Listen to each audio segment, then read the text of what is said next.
Hi guys! Welcome to my YouTube channel po. New day, new video po tayo ngayon. Pag-usapan po natin tungkol po sa release ng ating January 2026 SSS monthly pension. Ayan po. Kaya may possibility po na December 23, ngayong araw na po ito. Kaya po i-check nyo po ang inyong mga ATM accounts. Una po, kung may mga online banking po kayo, paki-check po. Ayan po, or magbibigay naman ng notification ang inyong mga bangko kung may online banking po kayo pag may dumating po na pera sa inyong mga ATM accounts. Ngayon, may mga grupo po sa Facebook po, mga pensioners group po na nakasali po ako. May mga nagsasabi rin po na December 23 po, abang-abang na po tayo sa ating mga ATM accounts. Ayan po.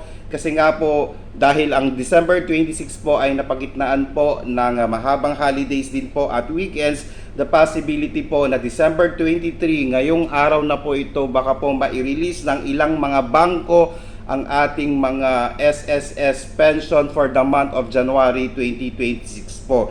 Ngayon, wala naman pong masama kung ito po ay i-check po natin. Kaya nga po, iniimbitahan po natin ang ating mga subscribers, ang ating mga followers po na kung natanggap po nila today, paki-comment naman po sa ating video para po malaman din po ng ating mga subscribers kung dumating na po ngayong araw na to, which is December 23, ang kanilang pension for the month of January 2026 po. Okay? Ang iba po sa atin po, sabi nila sobrang aga. Yung possibility po kasi dahil napagitnaan po ang 26 ng holidays at weekends po, at dahil may mga ilang bangko din po na may mga Christmas parties din po sila, kaya possibility po na mamumove po ito ng December 23, 2025 po. Okay? Hindi po masama kung i-check po natin.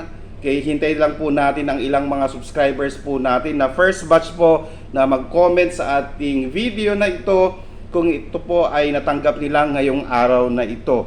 Lalo na po sa mga may online banking po na mga pensioners po natin, paki-check po kung mayroon pong notification na galing sa inyong bangko na mayroon pong dumating na pera sa inyong mga accounts po para po makita, mabasa rin po ng ating mga subscribers at followers po. Okay? Hindi naman po masama na mag-isip ngayong araw na ito dahil nga po malaki po ang possibility na mai-release ng ilang mga bangko ang ating or ang inyong mga SSS pension for the month of January 2026 po. Sana po nakatulong po ako. Please do not forget to subscribe, like, and share para po lagi po kayong updated sa ating mga videos. Maraming salamat po and stay safe. Bye-bye!